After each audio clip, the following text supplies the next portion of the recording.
Sa balitang abroad, nahaharap sa patong-patong na kaso ang naarestong suspect sa likod ng pamamaril sa White House Correspondents' Dinner noong weekends. Kabilang dito ang tangka umanong assassination kay US President Donald Trump. Susan Santiago para sa detalye. Lieutenant Hudson, you monitoring this area?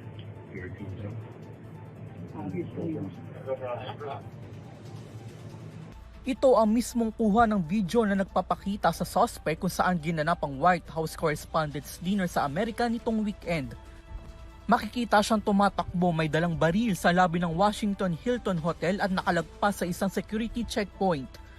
Dito na nagpaputok ang mga tauhan ng United States Secret Service laban sa suspect. Sa off-cam naman, ayon sa ulat, bagamat hindi siya tinamaan, natumba ang suspect at nagtamo ng bahagyang pinsala. Iniulat din na isang Secret Service agent ang tinamaan ng bala sa enkwentro, ngunit nakasuot naman daw ito ng protective vest. Dahil sa insidente, nagtakbuhan ang mga dumalo at may iba rin na nagtago sa ilalim ng mga mesa. Agad naman inilabas sa mga otoridad ng US officials, kabilang na si United States President Donald Trump. Kalaunan, kinilala ang suspect bilang si Cole Thomas Allen, 31 years old, nang ito ay mahuli. Si Allen na isang part-time teacher at game developer ay humarap sa isang federal court nitong Lunes kung saan wala umano siyang naging pahayag o depensa. Batay sa inihaing complaint laban sa kanya at sa naging ruling ng korte, ganap na siyang chinarge sa iba't ibang kaso kabilang ang tangkang pagpaslang sa Pangulo ng Estados Unidos.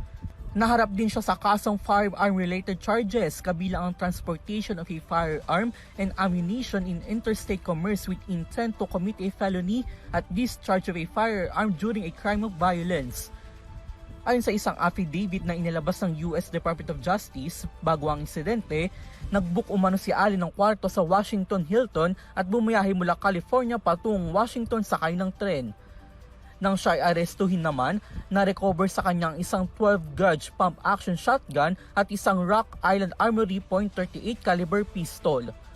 Lumabas din sa affidavit na nag-iwan si Allen ng manifesto para sa kanyang pamilya bago ang pangyayari.